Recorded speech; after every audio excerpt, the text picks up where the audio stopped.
혹시 완전 경쟁의 좋은 점만 쏙 빼올 수 있다면 어떨까요? 그러니까 치열한 경쟁이 없어도 낮은 가격이나 높은 효율성 같은 것들 말이에요. 네, 오늘은 바로 이 아주 흥미로운 경제학적 아이디어를 한번 파헤쳐보려고 합니다. 자, 우리 다들 경제학 시간에 한 번쯤은 들어봤을 법한 이야기부터 시작해 볼게요. 바로 이상적인 시장 모델인데요. 수많은 작은 회사들이 서로 막 경쟁하면서 소비자한테는 최상의 결과를 만들어준다는 그런 그림이죠.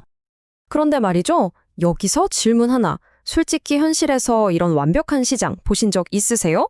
아마 거의 없으실 거예요.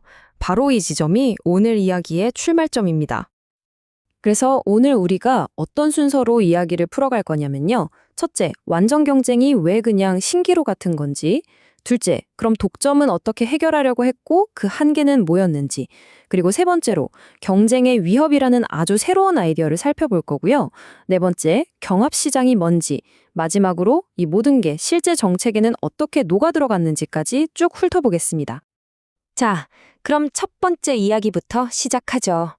왜 그토록 이상적이라는 완전 경쟁 시장이 현실에선 거의 환상에 가까운지 그 이유부터 한번 알아보겠습니다. 현실을 들여다보면요, 대부분의 산업은 교과서랑은 좀 많이 다르죠. 소수의 진짜 큰 기업 몇 개가 시장을 꽉 잡고 있고요. 제품들도 자세히 보면 다 조금씩 다르잖아요. 그리고 소비자가 모든 정보를 완벽하게 안다는 건 사실상 불가능에 가깝고요. 그러니까 완벽한 모델과는 거리가 꽤 멀다는 거죠. 그렇다면 이렇게 소수 기업이 시장을 지배하는 독과점이 문제라면 과거에는 이걸 어떻게 풀려고 했을까요? 그 전통적인 접근법을 한번 보시죠. 아주 오랫동안 해법은 되게 단순 영쾌했어요.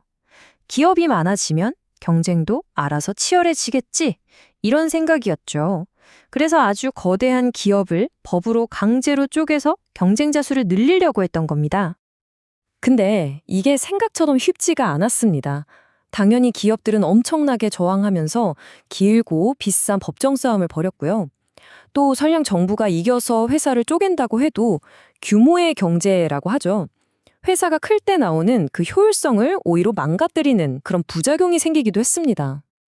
자, 바로 이 지점에서 경제학적인 사고방식이 완전히 바뀌는 아하 하는 순간이 찾아옵니다. 여기서부터가 진짜 흥미로운데요.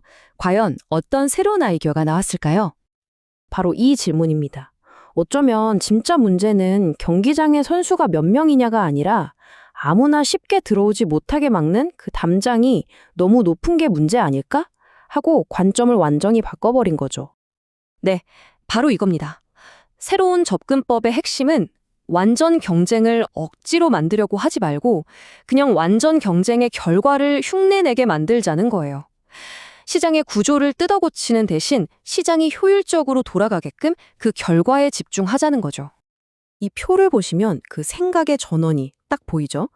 예전에는 그저 시장에 기업이 몇 개나 있나 그 숫자에만 집중했다면 이제는 새로운 기업이 얼마나 쉽게 들어오고 또 얼마나 쉽게 나갈 수 있나, 즉 진입과 이탈의 장벽으로 초점이 완전히 옮겨간 겁니다. 그렇다면 이렇게 새로운 사고방식이 적용되는 시장, 이걸 우리는 뭐라고 부를까요? 바로 경합시장이라고 부릅니다. 정의는 아주 간단해요. 누구든지 아무런 비용이나 장벽 없이 자유롭게 들어왔다 나갈 수 있는 시장. 정말 단순하지만 엄청나게 강력한 개념이죠. 경합시장이 어떻게 돌아가는지 보면 이게 마치 도미노 같아요. 일단 진입장벽이 없으니까 시장에 있는 기존 기업은 늘 새로운 경쟁자가 튀어나올 수 있다는 위협을 느끼게 되죠. 바로 그 위협감 때문에 설령 시장에 자기 혼자뿐인 독점 기업이라도 가격을 함부로 못 올리는 겁니다. 마치 수많은 경쟁자들과 싸우는 것처럼 가격을 낮게 유지할 수밖에 없게 되는 거죠. 결국 시장은 효율적으로 변하고요. 이게 그냥 책상 위에서만 존재하는 그런 이론이 절대 아닙니다. 실제로 정부가 산업을 규제하는 방식에 어마어마한 영향을 미쳤거든요. 그러니까 핵심은 이거예요. 이제 규제 당국의 역할이 운동장에 누가 뛸지 선수를 직접 고르는 심판이 아니라 그냥 누구나 들어와서 뛸 수 있도록 운동장을 평평하게 잘 관리하는 경기장 관리인에 더 가까워졌다는 겁니다. 이 이론이 현실에서 어떻게 작동하는지 보여주는 아주 좋은 예시가 있습니다. 바로 항공산업이에요. 항공산업을 보면요, 다른 산업에 비해 진입장벽이 꽤 낮은 편이에요. 비행기를 꼭 사지 않고 빌려서 쓸 수도 있고요. 특정 도시에 새로운 노선을 만드는 것도 상대적으로 쉽죠. 반대로 장사가 안 되면 그 노선에서 철수하는 것도 쉽고요.